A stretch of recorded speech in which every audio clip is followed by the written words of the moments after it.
Hi, welcome my channel. You're strong and amazing. Today's story is about a woman betrayed by her own family after building their business, but her comeback will leave you speechless. Let's dive in. The soft chime of crystal glasses filled the private dining room of the Sterling Club, New York's most exclusive and discreet venue for high-stakes business deals. Rachel Bennett smiled graciously as Maxwell Harper, lead investor at Crestfield Ventures, raised his glass toward her, his eyes gleaming with genuine admiration.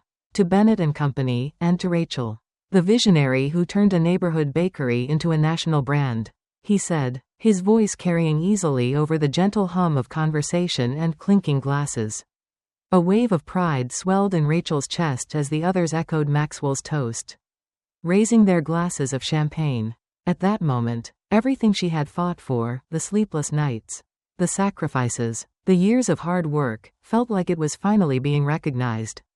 Rachel caught a glance of her parents, Eleanor and Charles Bennett, seated at the head of the table. Charles, her father, beamed with obvious pride, his usually reserved expression softened. But Eleanor, ever the composed matriarch, gave Rachel only a tight smile, as if unwilling to fully show approval.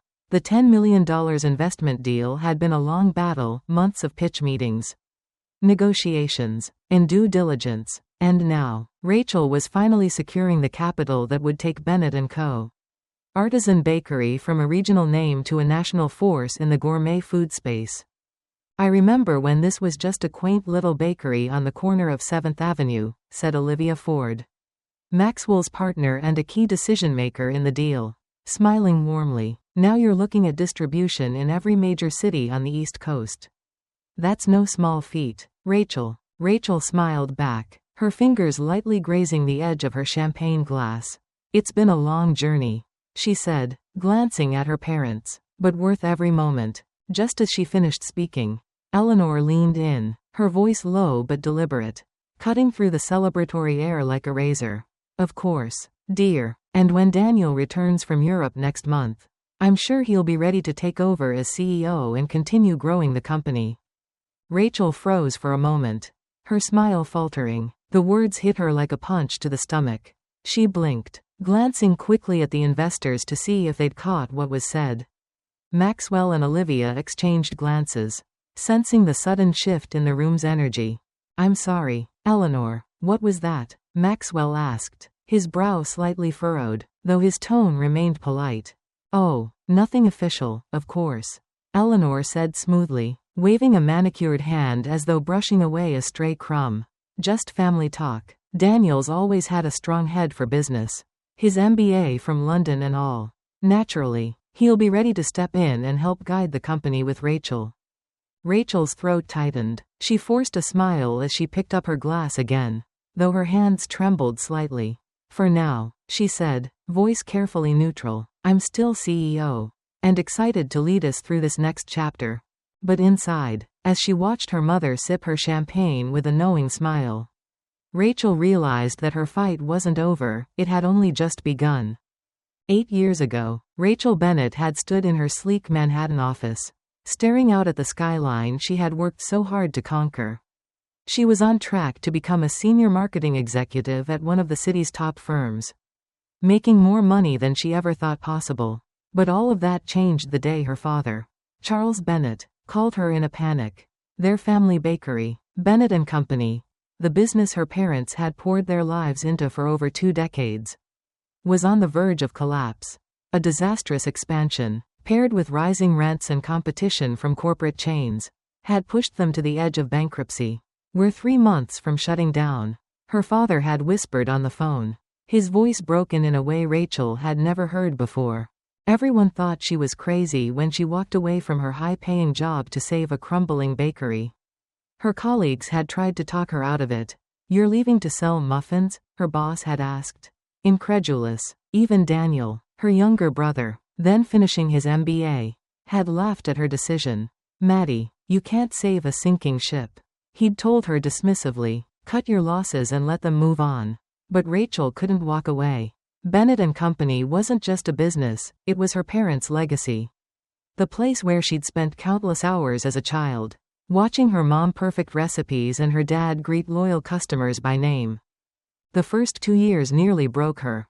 She poured her entire savings into keeping the doors open, including a second mortgage on her apartment.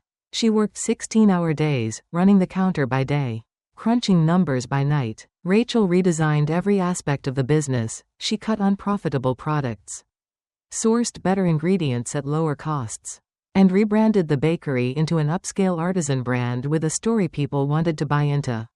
She launched an online ordering system, then a subscription box for Bennett & Co.'s famous baked goods, growing a loyal national customer base. Rachel also secured deals with high-end grocery stores and boutique shops, expanding Bennett & Co.'s presence far beyond their original Brooklyn storefront. She learned every inch of the business, from supply chain logistics to customer retention strategies, and personally built relationships with top suppliers and distributors. Her sacrifices were immense. She skipped holidays, relationships fell apart, and she worked through illnesses and exhaustion. She even slept in the bakery storeroom for months when she couldn't afford rent. Meanwhile, Daniel traveled through Europe, posting photos from vineyards and ski resorts, sending the occasional email about how proud he was of her efforts. And still, her parents never fully acknowledged her role, always speaking about Bennett & Co.'s future as if Daniel would someday take the reins. Despite everything, Rachel transformed the bakery into a booming business, tripling revenue, earning glowing press features, and gathering a dedicated following. Yet, the unspoken truth always lingered beneath her success. Her family still saw her as a stand-in, a placeholder until Daniel was ready. And now, sitting at that investor dinner hearing her mother casually mention Daniel as the future CEO, Rachel knew she couldn't ignore it any longer. She had built this company from the ground up, and she was ready to fight for what she had earned. Later that evening, as the investors departed and the celebration wound down, Rachel found herself standing in the hallway outside the private dining room with her parents. The warm glow of the evening's success seemed to have dimmed, replaced by a rising tension she could no longer ignore. She turned to her mother, Eleanor, her voice carefully measured though her heart was pounding. "What did you mean back there, about Daniel taking over as CEO?" Rachel asked, though she already knew the answer. Eleanor's smile tightened, but her eyes stayed calm, as though she had been preparing for this question. "Rachel, darling, you've done wonderfully keeping the business afloat. But let's be honest, running a small operation is one thing. Scaling to a national brand requires Daniel's expertise." Rachel felt as though the air had been sucked from her lungs. "His expertise?" she echoed, incredulous. "Daniel hasn't been here. He's never set foot in a board meeting. I built those partnerships. I secured the investment." Her father, Charles, cleared his throat awkwardly, trying to soften the blow. "You've been incredible, sweetheart. We're not denying that. But Daniel has an MBA, international connections. He knows how to deal with investors and big expansions." Rachel's fingers curled into fists at her sides. "Connections?" she snapped, unable to hold back. "Do you mean the investors I just brought to the table? The ones who signed on because of my leadership?" Her voice rose despite her effort to keep calm. "You think Daniel, who was drinking wine in Tuscany while I slept on the bakery floor, is better suited to run this company?"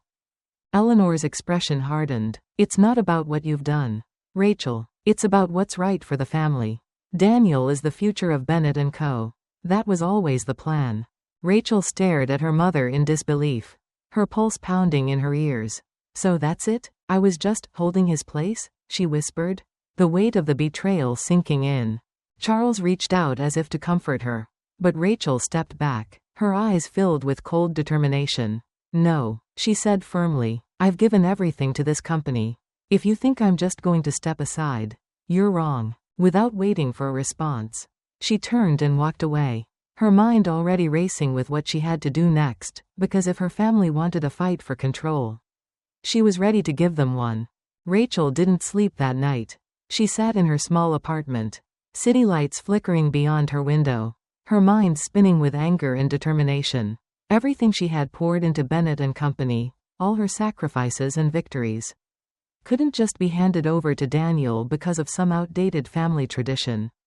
As the first rays of dawn streaked across the skyline, Rachel picked up her phone and dialed the one person she knew would give her the honest advice she needed, Professor Lauren Pierce. her longtime mentor and the woman who had introduced her to the investors in the first place. When Lauren answered, her voice groggy with sleep, Rachel didn't hesitate. "I need your help. They're trying to push me out," she said flatly. Within an hour, Lauren was at her apartment, armed with coffee and sharp questions. "Tell me everything," she said, and Rachel did, from her mother's casual dismissal to the unspoken plan that Daniel would take over. Once Lauren heard the whole story, she sat back with a frown. "Rachel, you've done the work. You've proven yourself. If they want to play hardball, you need leverage, and fast." Together, they began sketching out options, including approaching the By mid-morning, Rachel was at Bennett and Company headquarters, where a few early employees were already trickling in. She asked Emma Wallace, her head of marketing and one of her closest allies, to gather a few key team members for an emergency meeting. By noon, Emma, Simon Reed, head of operations, and Sophia Tran, head of product innovation, were sitting around the conference table, their faces filled with concern as Rachel laid it all out. "They want Daniel as CEO," she said quietly. Watching their reactions, Emma's mouth dropped open, Simon swore under his breath, and Sophia shook her head in disbelief. "We're not letting that happen," Emma said fiercely. "We've built this with you, not with Daniel." "Exactly," Simon agreed. "If they think we'll just sit back and let him take over, they're wrong." Rachel felt a surge of emotion. For the first time, she realized she wasn't alone. Together, they worked into the evening, pulling together everything they would need: sales data, partnership records, and supplier contracts that proved Rachel was the driving force, customer feedback and surveys that showed the brand's loyalty was tied to her vision, a draft of a new business model if Rachel needed to break away and start fresh without the Bennett name.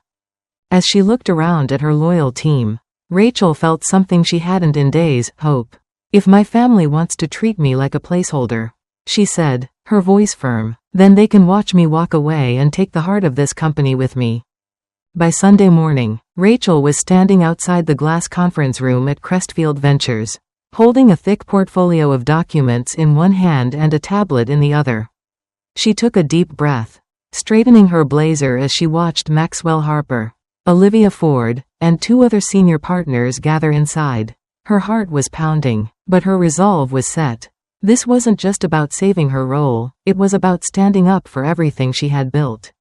As she stepped inside, Maxwell greeted her with a warm but cautious smile. "Rachel," he said as they took their seats, "we're very glad you reached out. I take it you've realized there's something we need to talk about." Rachel nodded, meeting each of their gazes directly. "Thank you all for coming on such short notice," she began, her voice steady. "You're right. There is something we need to discuss, something that affects not only me but your entire investment." She slid folders across the table, one for each of them. "What you see on page 1 is the current organizational chart of Bennett and Company," she said, pointing to a neat diagram that showed her as CEO, with her department heads clearly under her leadership. "But page 2, she continued, her voice tightening, "is what I believe my parents envision for the company after the investment closes, with my brother Daniel as CEO and me quietly pushed aside into a powerless, creative director role." Olivia's eyebrows rose sharply as she examined the pages.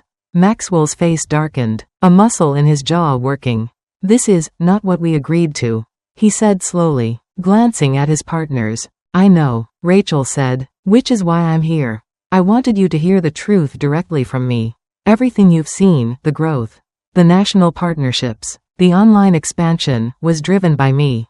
Daniel hasn't been involved in a single negotiation or strategy session. He's been in Europe for a year, completely disconnected, and now, because he has an MBA and he's their son, my parents plan to hand him control and undo everything we've built together." Maxwell leaned forward. "What are you asking from us, Rachel?" Rachel inhaled deeply. "I'm asking for your support. And I'm offering you a solution.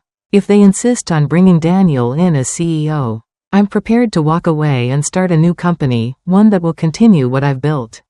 With my team and our customers."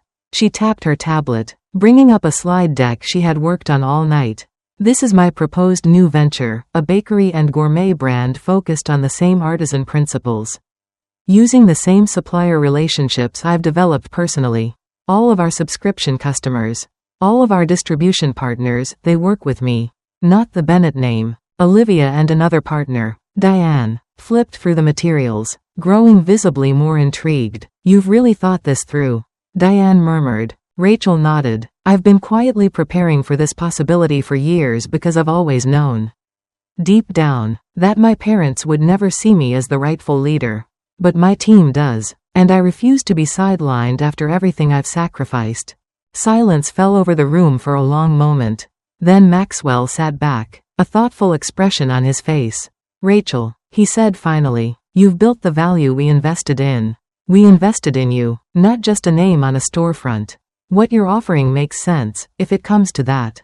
He exchanged glances with Olivia and Diane, who both nodded. We'll need to do a formal review of this plan. He continued, but speaking candidly, I'm prepared to support you, with or without your family's blessing. Rachel felt the tension ease from her shoulders.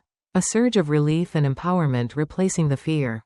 Thank you, she said quietly. But, Maxwell added, leaning forward, before we move forward, I think you owe them one last chance to make this right.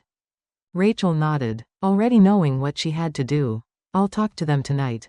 That evening, Rachel sat across from her parents in their sun-drenched Upper West Side apartment. The soft glow of antique lamps and curated art doing nothing to soften the tension in the room. Eleanor perched elegantly on the edge of the couch, swirling her wine as if this were any other family chat, while Charles stood by the window, hands clasped behind his back, watching the city lights like they might offer him answers. Rachel set her glass of water down firmly on the coffee table and took a steadying breath. We need to talk about Daniel, about the company, and about what happens next, she said, her voice sharp but calm. Her mother's lips twitched into a polite smile. Of course, dear, I know this must be overwhelming for you, but once Daniel is back, things will fall into place. Rachel's jaw tightened. That's the problem, Mom. You talk about it like it's decided, like I'm just keeping the seat warm until Daniel arrives to take over. Charles turned, his brow furrowed. Rachel, we never said that. You didn't have to, she snapped, standing now, her frustration rising. You've been acting like this investment, this growth, everything I've fought for, is just setting the table for him. Like I'm temporary. Her mother sighed, setting down her glass with a faint clink. Rachel, you've done a wonderful job keeping the business going.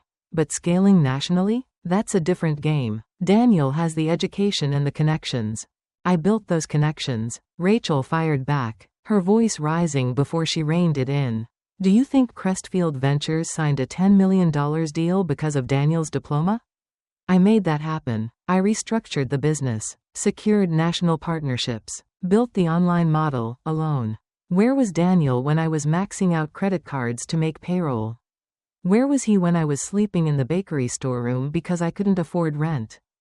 Charles looked visibly uncomfortable, but Eleanor's face remained hard. Cool. We've always intended for both of you to be involved, she said, her tone clipped. Don't insult me, Rachel shot back. We both know that's not true. You see me as a placeholder. You always have. Her father finally spoke, his voice softer but full of conviction. Rachel, this is about family. We need to think about what's best for all of us.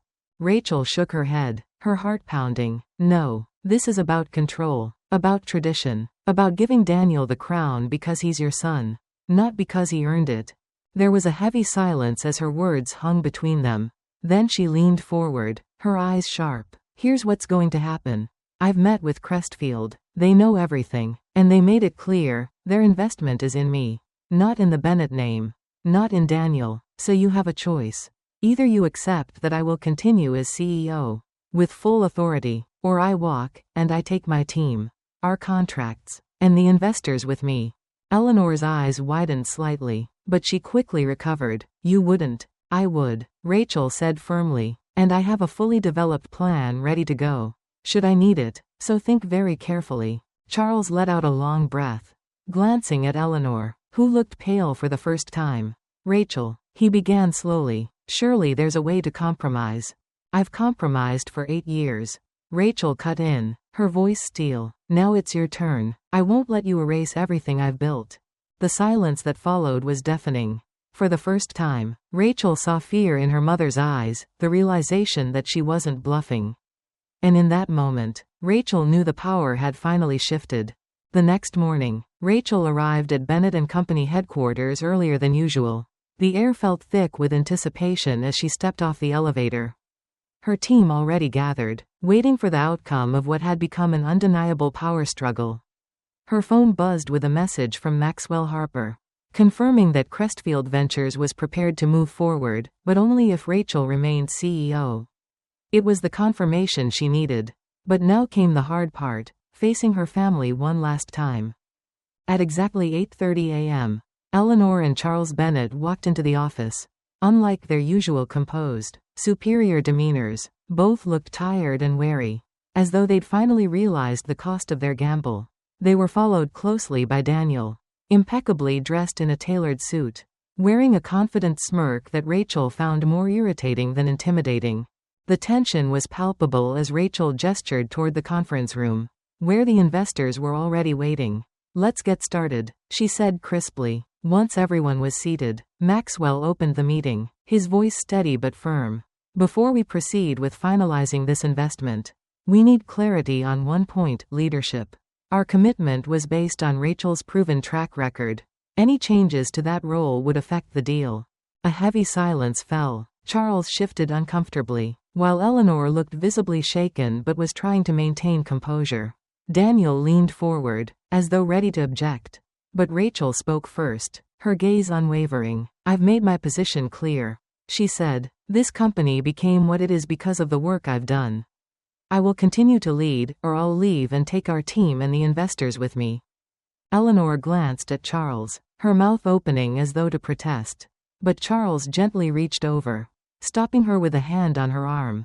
His voice, when it came, was quieter than usual. "Rachel's right," he said finally. "We can't ignore what she's built." Rachel blinked, surprised at her father's concession. Eleanor swallowed hard, her lips pressed into a thin line.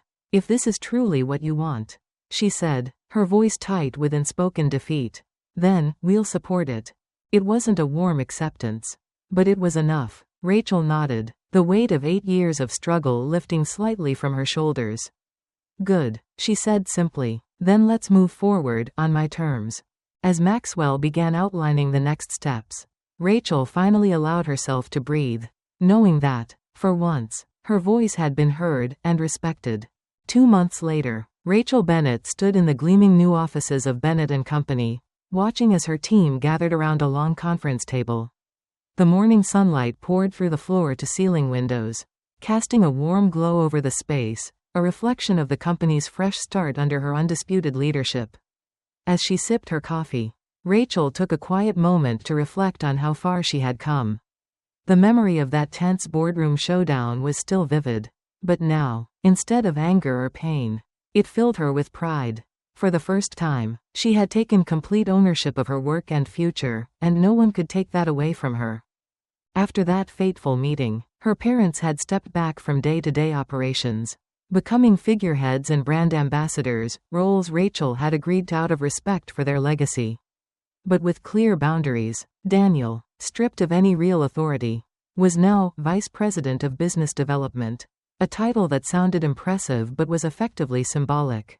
He had no say in major decisions, and Rachel made sure of that. Though awkwardness lingered between them, Rachel no longer carried the need to prove herself to him or anyone else. Since then, the company had thrived like never before. The national expansion was ahead of schedule, and their flagship subscription line had grown by nearly 30% in just 8 weeks.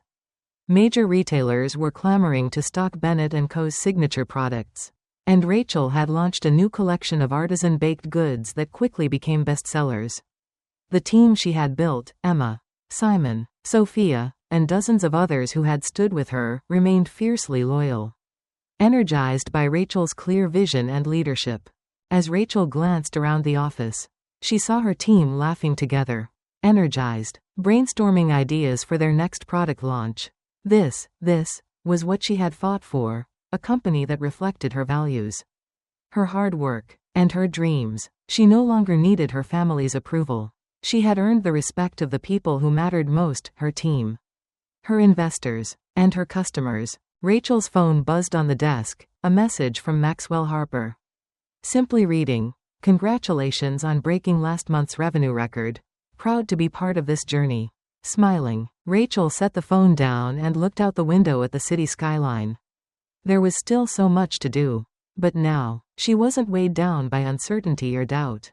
She had proven to herself, and to everyone else, that she was the rightful leader of Bennett and Company.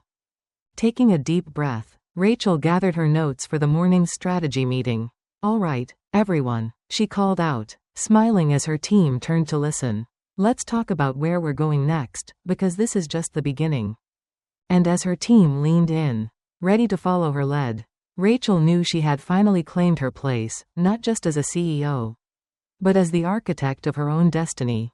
The story of Rachel Bennett teaches us that true leadership and success are earned through hard work, resilience, and vision, not inherited titles or family expectations. Rachel's journey shows the importance of standing up for yourself, even when those closest to you doubt your worth. It reminds us that self-worth should never be defined by others' opinions, and that real loyalty comes from those who recognize your value. In the end, Rachel proves that courage to claim your place, even in the face of betrayal, can lead to greater victories and fulfillment than blind loyalty ever could.